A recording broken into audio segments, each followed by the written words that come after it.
తాకట్లో ఉన్న బంగారాన్ని విడిపించి ఆ రోజున మార్కెట్ ధర కట్టి మిగిలిన డబ్బును మీకు అందిస్తుంది కొమ్మూరి గోల్డ్.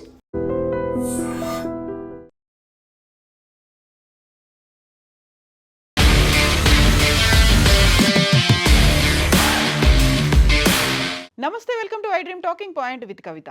ఇరాన్ మీద అమెరికా, ఇజ్రాయెల్ దాడులు 4వ వారం కొనసాగుతూనే ఉన్నాయి. ఈ నేపథ్యంలోనే ప్రపంచ దేశాల మీద విపరీతమైనటువంటి ప్రభావం పడింది. బట్ ఈ యుద్ధం వల్ల రెండు దేశాలు మాత్రం ప్రతిరోజు లాభపడుతున్నాయి అనేటువంటి వార్తలు వినిపిస్తున్నాయి. అందులో ఒకటి రష్యా, ఇంకొకటి ఇరాన్.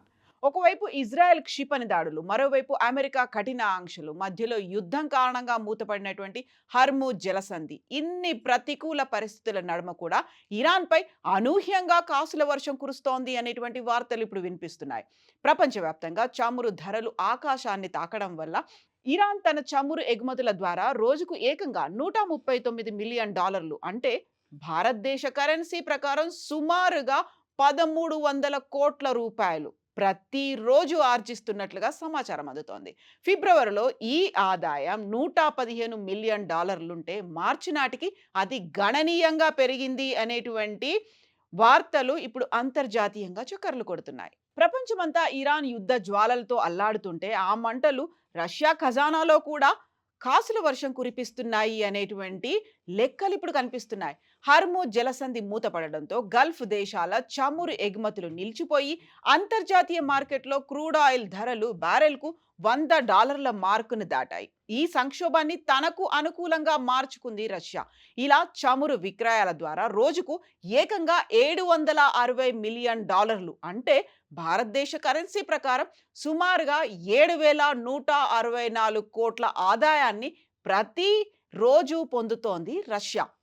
ది టెలిగ్రాఫ్ నివేదిక ప్రకారం ఇరాన్ యుద్ధం ప్రారంభమైన తర్వాత అంతర్జాతీయ మార్కెట్లో బ్రెంట్ క్రూడ్ ధర ఒక్కసారిగా 38% పెరిగి బ్యారెల్కు $100 మార్కును తాకింది. దీనివల్ల రష్యా నెలవారీ ఇంధన ఆదాయం $12 బిలియన్ నుంచి ఏకంగా $24 బిలియన్ చేరుకుంది. అంటే యుద్ధం కారణంగా రష్యా సంపాదన ఇప్పుడు రెట్టింపు కాబోతోంది. ఈ పరిణామంపై రష్యా అధ్యక్షుడు వ్లాదిమిర్ పుతిన్ స్పందించారు. తమ చమురు కంపెనీలను అప్రమత్తం చేశారు.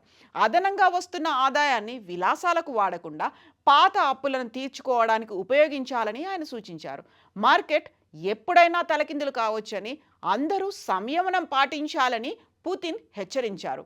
భారత్కు రష్యా చమురు దిగుమతులు అనేవి పెరుగుతున్నాయి. హర్ముజ్ జలసంధి మూతపడడంతో భారత్కు చమురు సంక్షోభం ఎదురైంది. సాధారణంగా భారత్ దిగుమతి చేసుకునే చమురులో సగానికి పైగా ఈ మార్గం గుండానే రావాలి. ప్రస్తుత ఉద్రిక్తతల వల్ల ఆ సరఫరా నిలిచిపోవడంతో భారత రిఫైనరీ కంపెనీలు తిరిగి రష్యా వైపు మొగ్గు చూపుతున్నాయి. మార్చి నెలలో భారత్ రోజుకి సుమారు 1.8 నుంచి 2 మిలియన్ బ్యారెళ్ల రష్యా చమురుని దిగుమతి చేసుకుంటోంది. ప్రస్తుతం యుద్ధ పరిస్థితుల్లో హర్ముజ్ జలసంధి ద్వారా చమురు ఎగుమతులు చేయగలుగుతున్న ఏకైక ప్రధాన దేశం ఇరాన్ మాత్రమే. ఇరాక్, కువైట్ వంటి దేశాలు తమ ఉత్పత్తిని తగ్గించుకోవాల్సినటువంటి పరిస్థితులు వచ్చాయి. సౌదీ అరేబియా, యుఏఈలు ప్రత్యామ్నాయ మార్గాల కోసం వెతుకుతున్నాయి. కానీ ఇరాన్ మాత్రం తన ఖార్గ్ ఐలాండ్ టెర్మినల్ ద్వారా యథేచ్ఛగా చమురుని ఎగుమతి చేస్తోంది. మార్చి 1వ తేదీ నుంచి 23వ తేదీ మధ్యకాలంలో ఇరాన్ రోజుకు సగటున 1.6 మిలియన్ బ్యారెళ్ల చమురును ఎగుమతి చేసింది. ఇది యుద్ధానికి ముందున్న దానితో సమానమైంది.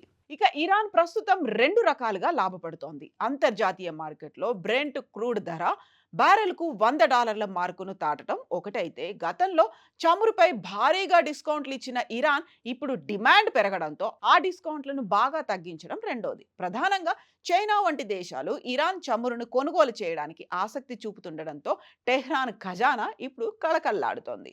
దీనికి తోడు చమురు ధరలను నియంత్రించే ఉద్దేశంతో అమెరికా అధ్యక్షుడు డొనాల్డ్ ట్రంప్ సముద్రంలో ట్యాంకర్లలో ఉన్న ఇరాన్ చమురుపై తాత్కాలికంగా ఆంక్షలు ఎత్తివేయడం ఇరాన్కు మరింతగా కలిసి వచ్చింది.